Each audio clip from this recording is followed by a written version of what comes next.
Sejam todos e todas muito bem-vindos e bem-vindas à Semana de Letras 2024 da PUC-PR. Este ano, nossa jornada será especial, com o tema Entre Linhas e Letras, 60 anos do golpe militar e os seus impactos na educação e na academia, em homenagem a Cassandra Rios. Vamos juntos, entre linhas e letras, construir conhecimento e fortalecer nossas vozes. Aproveite a programação e fique agora com a atual palestra.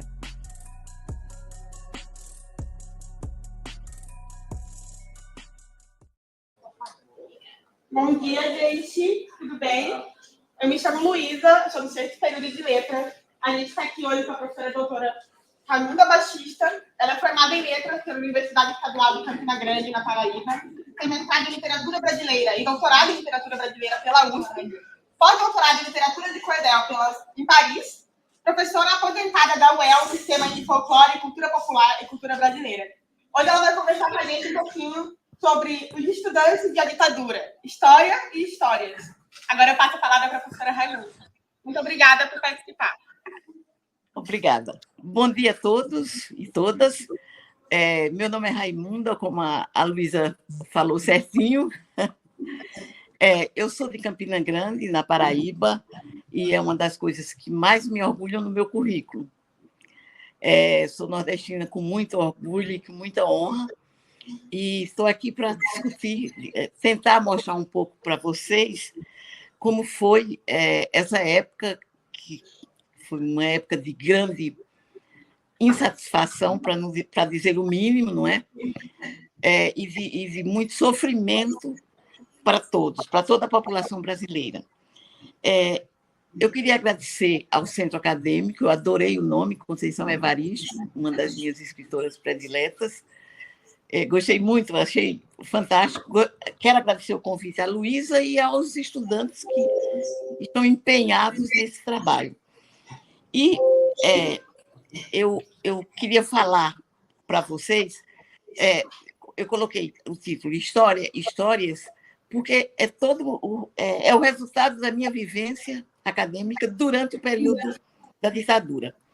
Eu entrei na universidade exatamente em 1964 e nós ficamos surpreendidos com o anúncio, que não era, a essa altura não era feita por televisão, que ainda não estava em funcionamento, e sim por rádio e jornal.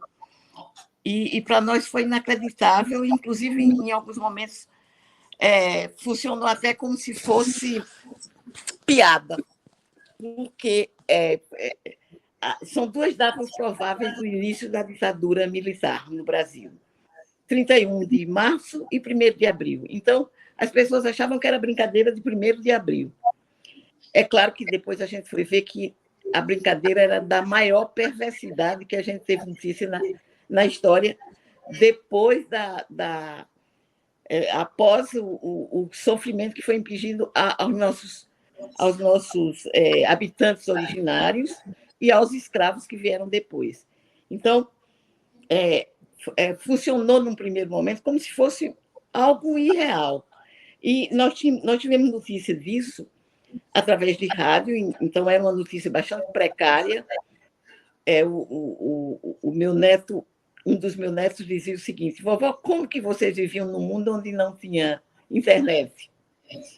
E era um mundo realmente completamente distante do mundo que vocês vivem hoje. Eu imagino que todos estejam na faixa dos 18, 20 anos, por aí, e que é um mundo distinto, diferente, onde as notícias veiculadas demoravam muito a chegar.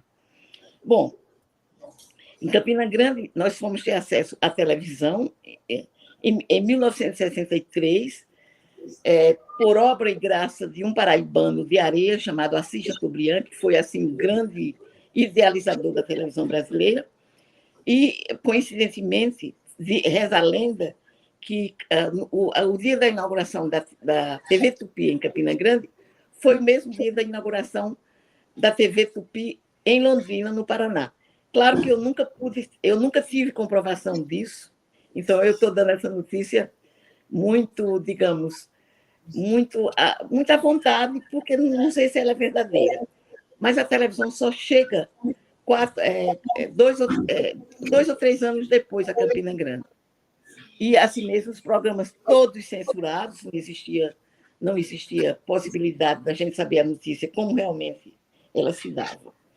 Bom, no primeiro momento, eu queria falar sobre os grupos existentes. Já existiam grupos organizados na Paraíba, no Nordeste, de um modo geral. Esses grupos foram todos idealizados pela Igreja Católica. A Igreja Católica, sobretudo no Nordeste brasileiro, sem querer desrespeitar as outras regiões do país, ela era muito progressista. Era uma igreja voltada para os excluídos, para os pobres. Era chamada, inclusive, igreja voltada para os pobres. E essa igreja organizou vários grupos de trabalho, vários grupos de digamos, conscientização das pessoas, não só das pessoas que viviam na zona urbana, mas principalmente daquelas pessoas que viviam na zona rural, no campo, etc. Então, esses grupos o que seriam? Ação Católica e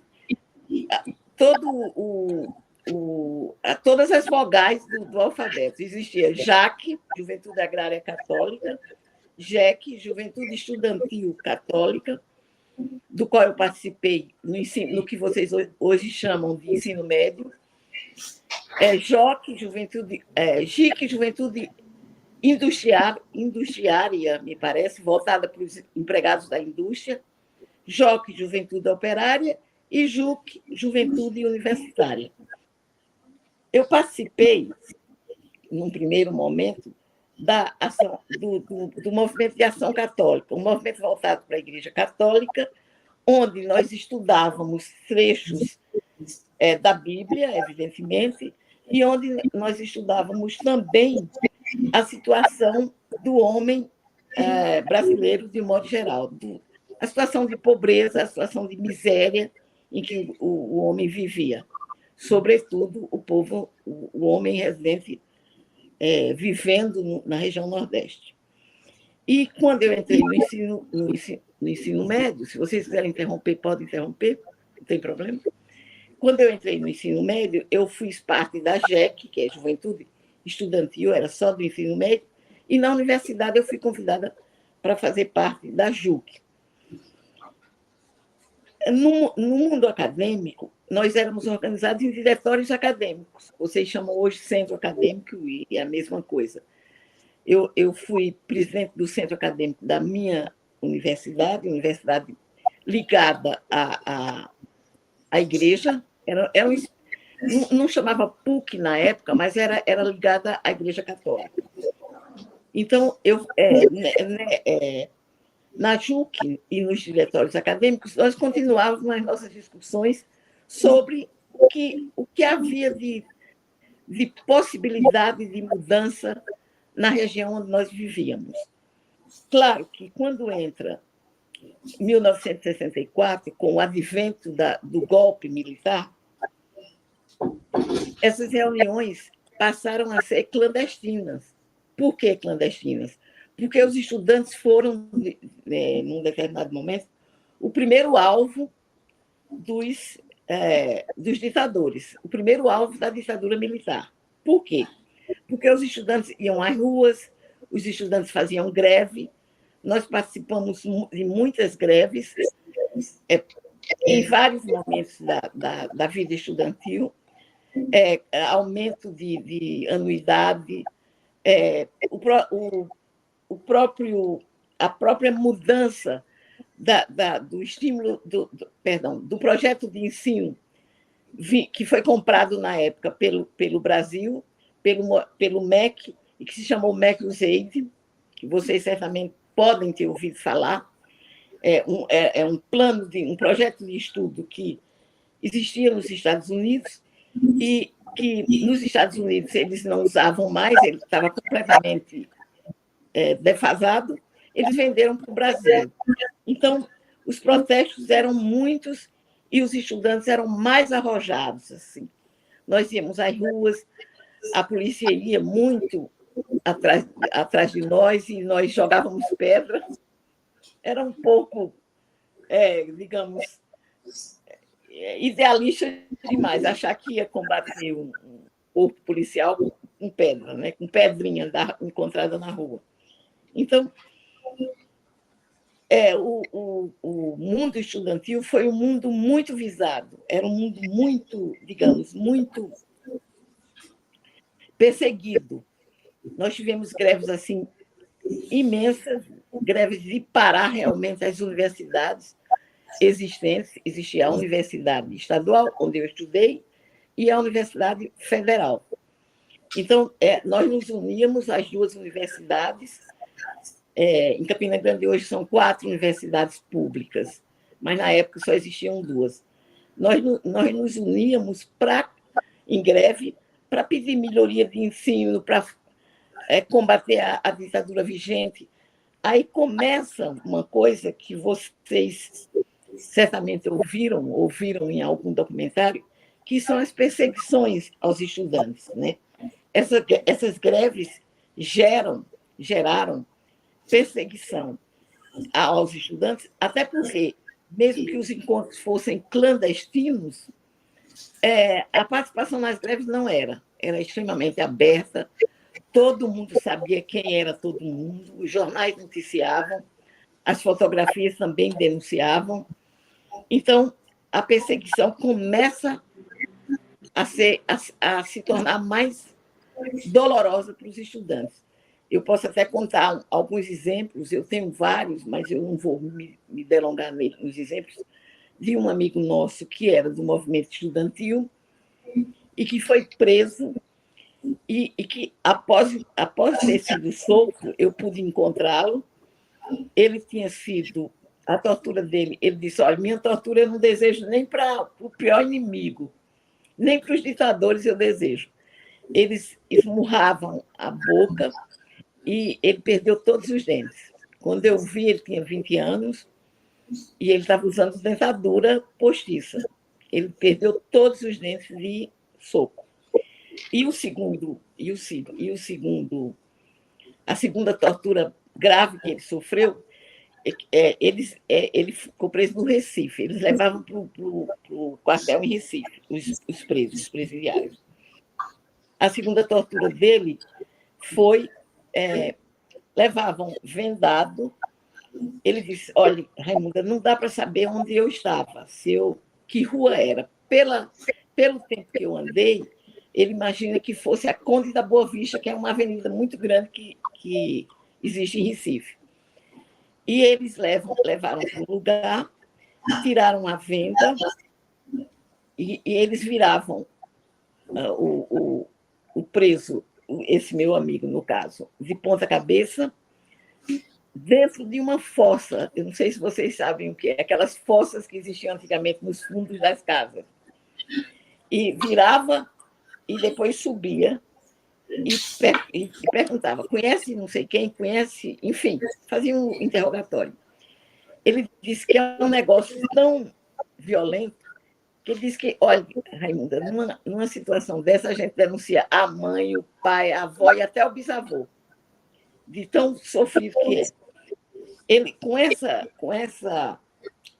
esse tipo de tortura, ele adquiriu uma bactéria da qual ele não vai se livrar durante toda a vida. Ele tem que tomar um remédio para poder sobreviver. E é uma das coisas mais, assim, inacreditáveis. Muita gente, eu acredito que vocês já ouviram, muita gente diz que é mentira, que não foi nada disso. Foi, sim. A gente teve notícias assim próximas da gente, muito próximas, de tortura, num período... Parece que eu estou até rindo, porque depois de 40 anos, depois de quantos anos? 40 anos, né? Parece que não aconteceu. Né? Eu vou até adiantar aqui uma coisa. Eu fui caçada durante 2 anos e eles pediram para o serviço secreto, era SNI, agora chama ABIN, pediu que eu escrevesse uma carta detalhando como foi esse período de cassação. Durante esse tempo todo, eu fiquei tão, digamos, anestesiada, que eu não sabia o que dizer nessa carta. Parecia que eu tinha esquecido tudo, passou uma borracha. E, aos poucos, eu comecei a tentar reviver o período. Eu fiquei presa somente um dia, eu não sofri tortura, não vou absolutamente ficar inventando aqui uma história que não é minha. Eu não sofri tortura, mas eu e os meus colegas sofrimos muito constrangimento. Eles mandavam os soldados passarem na janela da sala onde nós estávamos e ficar soltando piada. Assédio, digamos que fosse um assédio, o que hoje chamaríamos de assédio moral. E nós ficamos... até porque, na verdade, eu participava dos movimentos, mas eu não fui considerada uma pessoa perigosa. Então, não sofri tortura, fiquei presa somente um dia, fui anistiada sem saber nem por que estava sendo, porque, enfim, a minha memória ficou completamente apagada. E eu estou adiantando essa história porque é interessante como a gente o ser humano, de repente, tem a capacidade de esquecer até a coisa ruim, a maldade que acontece com a gente. Bom, mas voltando. Então, eu estava no papel da Igreja Católica, que foi um papel extremamente, digamos, forte. A Igreja Católica tinha um potencial de poder muito grande, ainda que ele não pudesse resolver muita coisa. Mas, por exemplo, os padres daquela época, eu não sei agora como é que ficou esse movimento progressista dentro da Igreja, mas os padres daquela época enfrentavam as autoridades. Enfrentavam, por exemplo, tinham um grande interesse em soltar os estudantes e os presos, que eram presos sem nenhuma acusação. Claro que houve uma grande influência de Dom Helder Câmara, que vocês certamente ouviram falar, que foi um arcebispo de Olinda e Recife, e que, quando eu vi Dom Helder pela primeira vez, eu disse, como é que pode um homem tão pequenininho, ele é menor que eu, e eu sou quase uma anã, como é que um homem tão pequenininho tem um poder de fala, de transformação tão gigante? Quando eu vi Dom Helder falando a primeira vez, eu chorei. Parecia que ele tinha 2 metros de altura.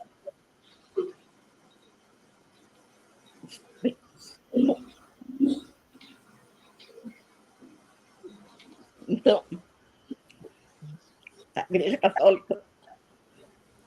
Por favor, desculpem.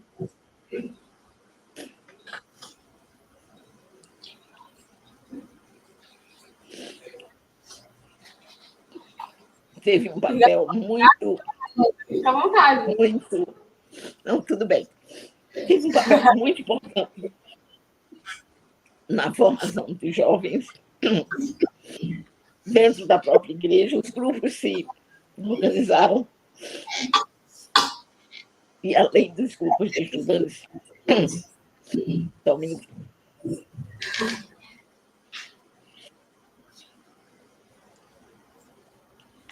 Nós tivemos a organização do movimento camponês, que foi extraordinário. Que horror, me perdoe.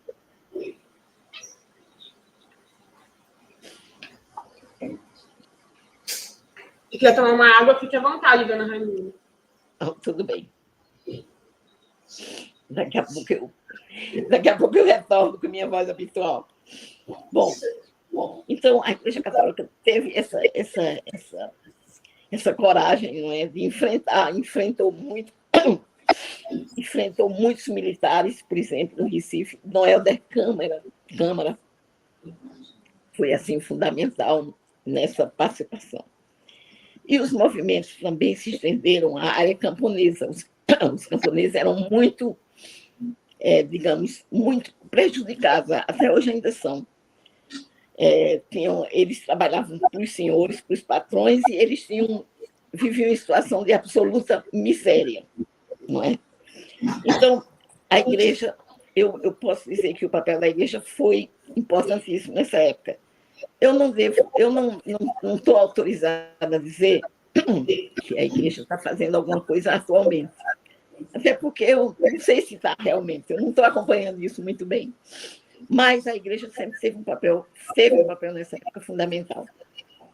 Tanto que os militares chamavam os padres, sobretudo os da região Nordeste, de padres comunistas. Eu acho muito interessante porque a gente ouve tanto falar no comunismo, né, gente? E no Brasil, quase nula possibilidade de comunismo. Nunca houve. Nem o Partido Comunista do Brasil era comunista. Né? A gente pode até exagerar e dizer isso. Quer dizer, se falava é comunista, fulano é comunista. Não. Eram pessoas que estavam lutando por um Brasil melhor, por uma melhor distribuição de renda, por exemplo. Note-se que a gente tem uma desigualdade muito grande.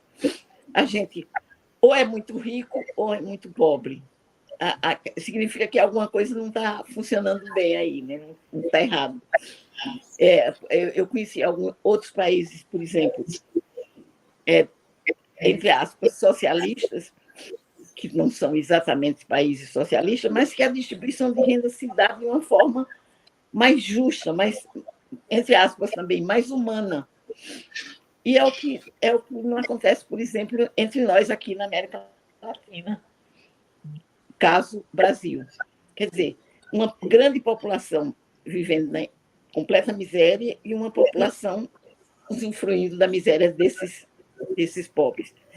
Como eu sou do Nordeste, como eu conheço relativamente bem a situação do povo nordestino, eu posso dizer isso com, digamos, afirmar com alguma certeza.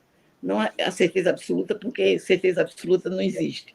Mas eu posso dar digamos, um depoimento nesse sentido. Quer dizer, a pobreza.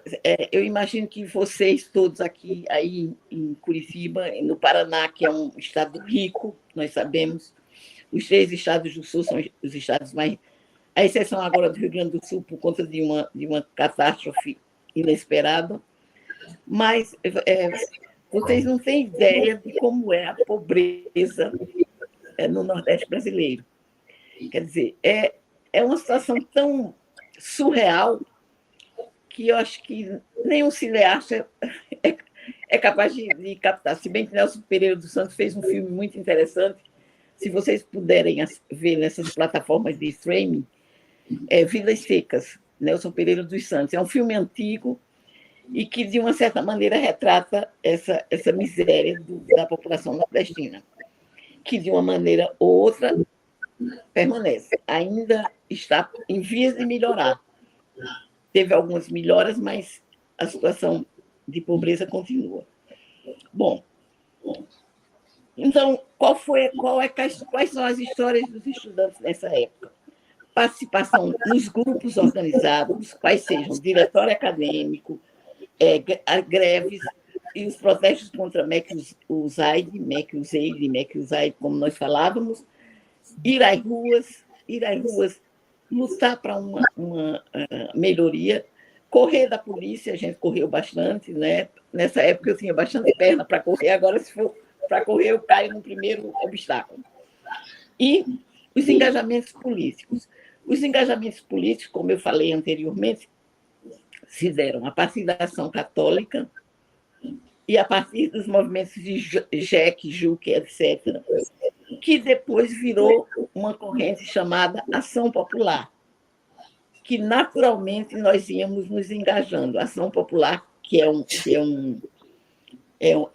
era um projeto político de esquerda, com vias a se organizar a fim de melhorar a situação, a fim de tentar melhorar a situação tanto da população urbana, mas principalmente da população rural, e que depois virou um partido político que existe até hoje, que é o PCdoB.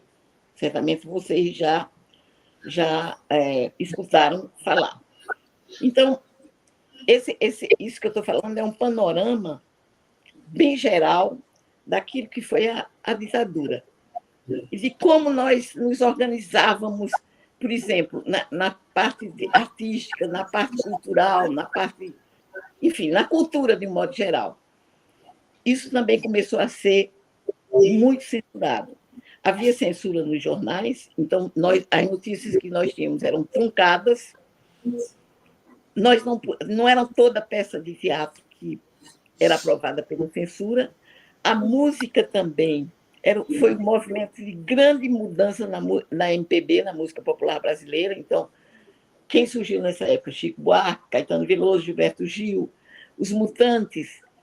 Vocês sabem que quem participou dos Mutantes? Rita Lee, que foi presa muitas vezes com milhares de alegações. Claro que no meio teve a alegação de droga e tal, mas nós sabemos que era muito mais pela qualidade das letras e das músicas que eles faziam nessa época. Então, Torquato Neto, teve muitos compositores nossos que foram presos, ou se exilaram, se autoexilaram, o caso de Gilberto Gil, Gal Costa, Caetano Veloso, que passaram uma temporada fora do país, em Londres, Chico Buarque, a família, que ficou também na Itália. Então, várias pessoas se exilaram por conta de ameaça de prisão ou de prisão. O panorama, digamos, geral de todos esses acontecimentos é que foi uma época de censura, a censura em todos os lugares, inclusive é interessante verificar, dizer para vocês que grande parte dos nossos professores eram também nossos espiões. Então, eu me lembro que eu tive um professor de filosofia que todos na cidade de Campina Grande suspeitavam que era ele quem denunciava os estudantes do curso de letras, que era o meu curso. Estou falando do meu curso porque não posso falar pelos outros. E ele era um cara extremamente, vou usar um palavrão, sacana, muito. E conhecido, inclusive, na cidade por isso, e todos suspeitam que ele era o nosso espião. Então, nós tínhamos espiões entre os professores, entre os funcionários e também entre os alunos. Na minha turma, por exemplo, eu me lembro de uma pessoa, uma moça, que era totalmente a favor do que os militares estavam fazendo no país, sabendo das torturas, sabendo do sofrimento, sabendo do horror em que o país estava mergulhado, e que achava que não, que estava botando ordem no país. Na verdade, foi uma época de grande desordem, de grande tortura, onde houve enriquecimentos ilícitos, nós sabemos também disso, e as pessoas aproveitaram quem era ligado ao movimento da ditadura, enriqueceu, enfim, olha, toda espécie digamos, de situações de oportunismo surgiram nessa época. Então, nós não podemos dizer que foi uma época tranquila, nem que havia ordem no país, porque não havia. Havia uma grande desordem. A inflação era tão exagerada, gente, que se nós comprássemos 1 litro de leite de manhã, vamos dizer, na moeda atual, por R$2, à tarde ele estaria valendo 10. Você comprava a mesma marca por R$10. Era uma inflação diária durante o dia todo, não diária 24 horas, diária não após 24 horas, diária 24 horas sem parar. Existia até uma maquininha, que era chamada maquininha do demônio, que era para fazer gravar os novos preços por cima daquele preço antigo. E essas maquininhas funcionavam o dia todo. São situações tão surreais que eu acho que vocês nem acreditam muito, ou talvez não se recusam a acreditar, porque foram completamente inesperadas. Nunca se ouviu falar nisso antes. Tá? Então, os movimentos, mesmo assim, é interessante notar que, mesmo com toda essa repressão, a repressão era muito forte, soldados o tempo inteiro pelas ruas, não é, vigiando tudo, vigiando o comércio, vigiando a indústria, vigiando a área camponesa. Mesmo assim, os grupos eclodiram, os grupos cresceram, esses grupos clandestinos de organização. Mas esses grupos também foram, digamos, denunciados, pessoas se infiltravam também nesses grupos e os participantes eram presos e torturados. Só para lembrar uma coisa recente, quando eu comecei a dar aula na Universidade de Londrina, as salas existia uma portinha atrás, junto do quadro, uma porta que eu nunca soube para que servia aquela porta. E eu tinha um aluno que dormia na minha aula o tempo todo. Lá no final da aula, ele dormia o tempo inteiro. E eu assombrada, eu digo, meu Deus, esse menino dorme. Aí eu perguntei para os colegas acordados, quem é esse moço que dorme, que eu não sei o nome dele, eu acho que não tem nome aqui na lista de presença. Aí os alunos, o professor é o espião, ele vem espionar sua aula. Certamente aqui ele não acha nada para dizer, então ele dorme, ele aproveita para dormir. Eram situações assim risíveis, da gente achar graça. E eles completavam, os alunos, né, que aquela portinha lá atrás era uma portinha onde existiam os microfones para gravar as aulas dos professores. Isso ocorreu até a época da anistia. Eu fui anistiada em 1985 e eles mandaram um papel dizendo o seguinte: a senhora Raimunda, com o meu nome de solteira e depois o meu nome de casada, está livre das acusações, tal e tal. Ela ficamos sabendo de suas atividades até o ano de 1985, quando ela fundou o Movimento Negro em Londrina. Eu fiquei tão feliz por saber que eu era fundadora do Movimento Negro, porque até então eu não sabia. Eu reuni um grupo de alunos que queriam discutir a literatura afro-brasileira e a condição do negro no Brasil. Parece não, daí surgiu o Movimento Negro. Mas eu fui eleita a fundadora, eu me achei muito importante. Eu disse, nossa, eu nem sabia, os caras lá do Exército é quem me deram essa titulação, fundadora do Movimento Negro de Londrina. E esse papel é tão importante, ele está guardado lá em casa, na minha casa, ele está lá guardadinho. Eu já disse que eu acho que eu vou botar num quadro, emoldurar e deixar assim na sala de visita. Porque eles dizendo que eu fui fundadora, e que eles me vigiaram, que eles me souberam notícias minhas, eles diziam com palavras mais elegantes, até 1985. De 1985 para cá, eu devo ter virado uma pateta que não me incomodava mais com o futuro do país. Então, tem essas coisas engraçadas, assim, no meio de tudo isso, né? E uma outra coisa que eu queria dizer é que também, eu acho que já podemos passar para as perguntas, que eu acho que as perguntas são mais interessantes do que o que eu estou falando, é que nós tínhamos que usar codinomes. O meu codinome era Verônica, porque é o nome de uma tia que eu gostava muito, irmã da minha mãe, e o nome dela era Verônica, e aí meu codinome era Verônica. E João Batista, meu companheiro, tinha por codinome Zé Luiz, que era um amigo dele também muito querido. A gente escolhia codinome de acordo com o nosso gosto pessoal.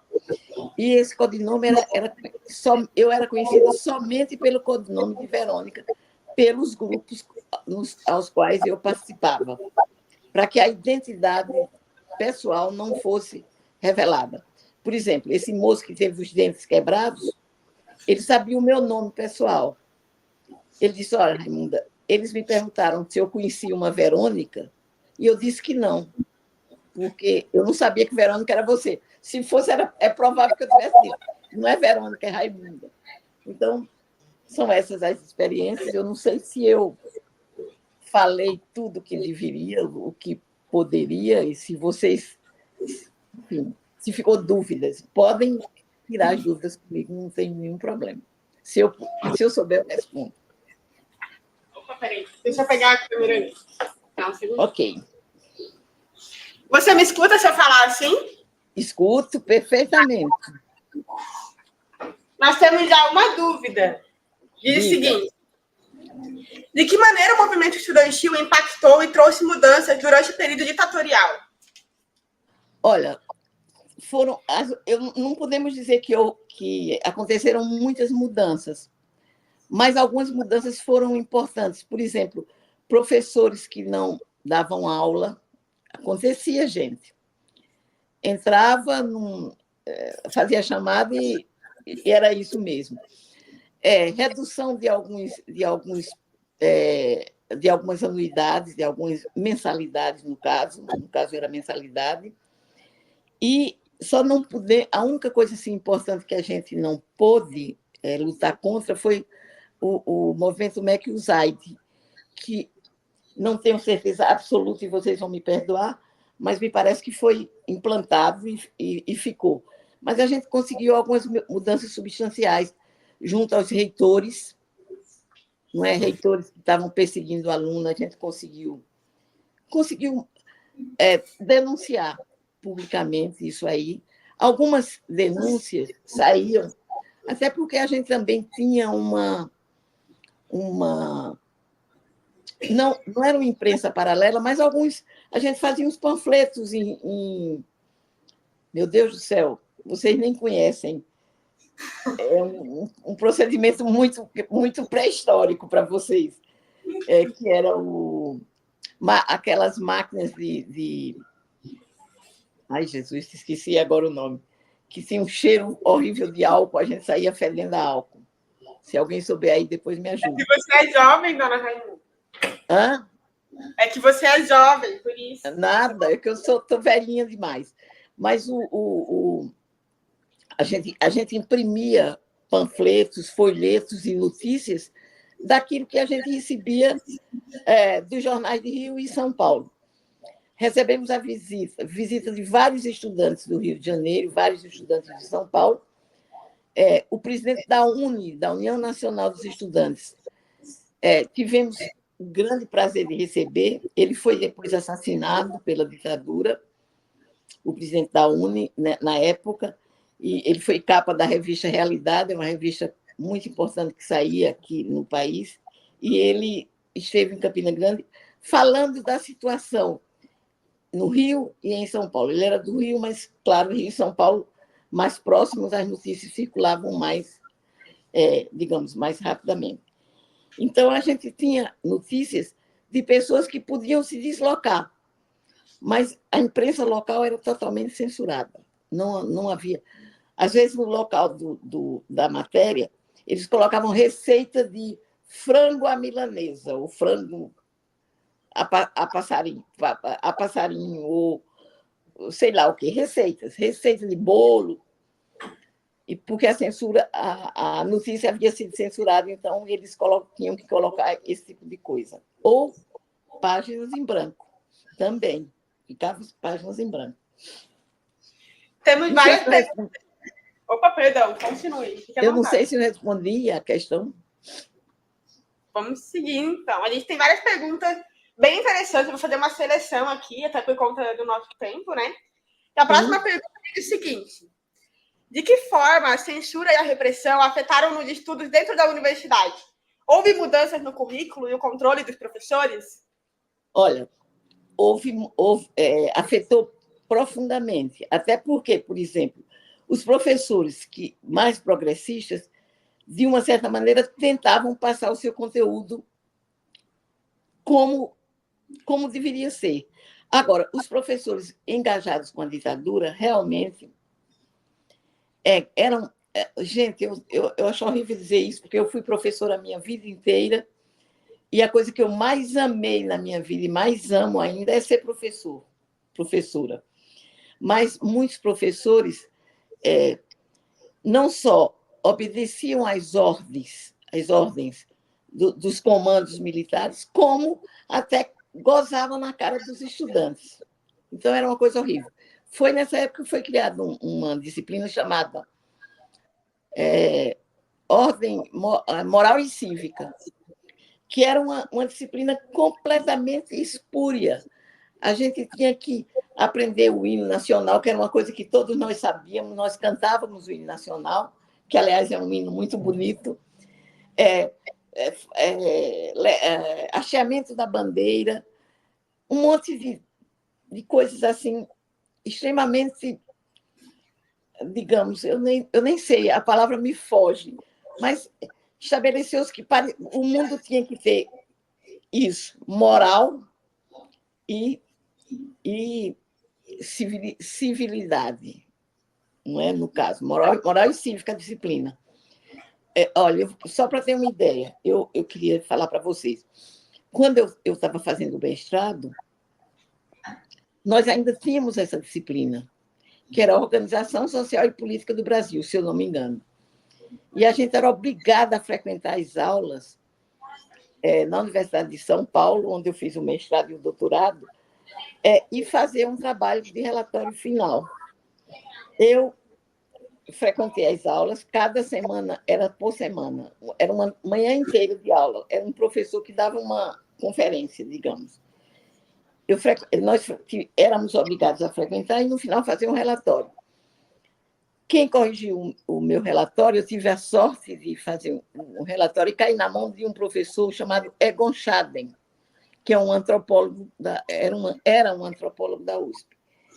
E eu relatei uma experiência que eu tive entre os índios Carajás na Ilha do Bananal. Aí eu tive a sorte de me lembrar dessa experiência, fiz o relato e tirei 10. Até minhas colegas disseram, como que você tirou 10 em OSPB? Ninguém tira 10 com esse professor, que ele é muito duro. Eu quero ler. Então, ele me deu 10, porque eu fiz um relato de uma experiência junto à população dos povos originários. Então, era desse jeito. A censura era tanta que, na época do mestrado, ainda existia essa disciplina, que era para botar ordem no país e progresso também, de acordo com a nossa bandeira. Eu vou juntar as duas próximas perguntas, porque eu acho que elas conversam muito uma com a outra. Ok. E a mais é o seguinte: hoje em dia a gente vive ainda, novamente, uma época com muito discurso de ódio. Como que a senhora enxerga esse movimento e que conselho você dá para esses futuros professores que, às vezes, têm que enfrentar um currículo que censura essas novas visões de mundos ainda, não? Olha, eu acho que o discurso de ódio ele estava somente camuflado. Eu acho que ele sempre existiu. Eu não tenho nenhuma dúvida de que ele sempre existiu. Eu acho que nos últimos 8, 10 anos, 12 anos, sei lá, é que ele veio à tona, esse discurso de ódio. E é claro que eu acho que vocês, professores, nossa, é horrível dizer isso, mas eu vou ter que dizer, vão ser prejudicados, sim, se vocês quiserem dar um tom mais progressista, mais real para os seus alunos. Eu acho que o aluno não deve ser enganado, certo? Eu acho que ele deve escutar o que houve, ele deve escutar todas as possibilidades, mas ele deve escutar aquilo que aconteceu. A literatura é muito vasta sobre isso, os documentários também são muito explícitos até, e eu acho que vocês vão enfrentar uma barra muito pesada, porque eu não estou, ultimamente, com esse famoso discurso de ódio, em que a ideia do comunismo voltou. É muito engraçado essa ideia do comunismo, porque nós somos tudo menos um país com um perfil comunista. Tudo nós podemos ser, menos isso. Não é? Eu acho interessante. Fulano é comunista, ciclano é comunista. Eu acho muito engraçado isso. Muito. É até chocante. Eu estou dizendo que é engraçado, mas não é engraçado, não. É chocante mesmo. Então, eu acho que vocês vão enfrentar uma barra muito pesada, porque parece que o cerco está fechando, não é? O cerco das... Eu odeio dizer palavra estrangeira, sou eu e Ariano Suassuna. O cerco das fake news, não é? Gente, todo mundo acredita nas notícias falsas. Eu acho muito engraçado isso. Muito. Engraçado, eu digo que é engraçado porque eu não quero nem chorar mais, nem devo. Mas engraçado porque é chocante demais você acreditar em coisas extremamente ilusórias, coisas que não, na verdade, não existe, não é o perfil do povo brasileiro. Essa coisa do o comunismo chegou no Brasil. Eu acho muito. O comunismo não chegou nem na União Soviética, nem na antiga União Soviética, não é? Em Cuba também não chegou, lá se pratica um socialismo. Então, é muito. Vai ser doloroso para vocês, mas eu digo isso com a esperança de que vocês sejam muito fortes, assim como você, viu, Luísa? Fortes o suficiente para enfrentar tudo isso. Eu tenho certeza que vocês serão. Olha, eu sou completamente irrealista, digamos, né? Não, idealista, é melhor essa palavra. Eu confio muito nessa juventude, eu tenho muita esperança, entende? Eu acho que vocês vão ter um brilhante desempenho na vida do povo, do povo brasileiro.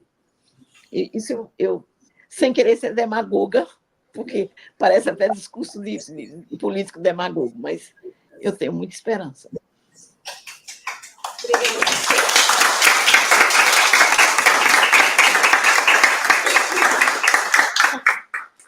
A próxima pergunta, eu acredito que já pode finalizar, é minha, professora Ranu. E aí eu pergunto assim, na verdade não é nem uma pergunta, é mais um pedido de uma palavra.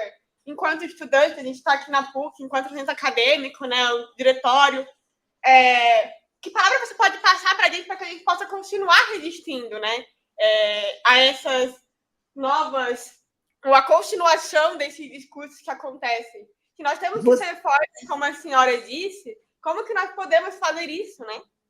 Numa única palavra? Você já disse, Luísa, resistência. É a palavra possível. Resistir é preciso. Tem um poema de Fernando Pessoa, navegar é preciso. Eu vou plagiar Fernando Pessoa dizendo, resistir é preciso. Acho que é isso.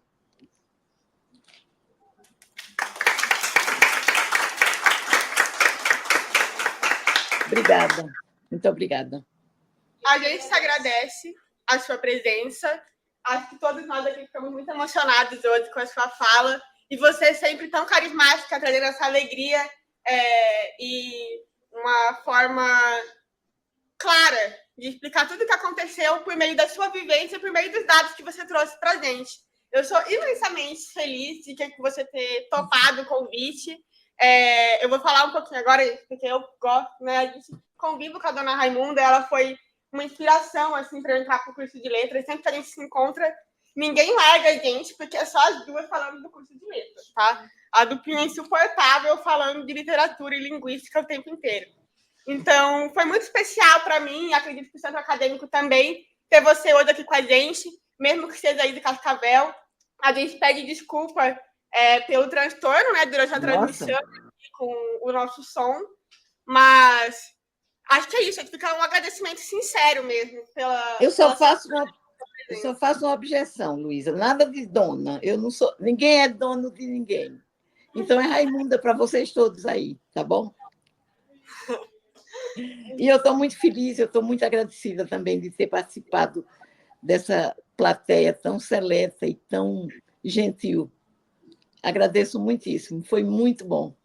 Foi muito bom para o meu ego também, viu, Luísa? Ai. É isso.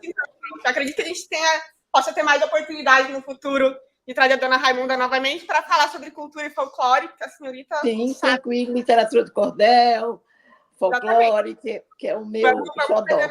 Mais vezes, acredito que o pessoal vai comparecer. Então, podem convidar, que da próxima vez eu vou presencialmente. Então, ótimo. Vai ficar lá na minha casa. Grande beijo. É isso, então. Beijo para todos vocês. Obrigada, muito obrigada. Tchau, beijo. Beijo.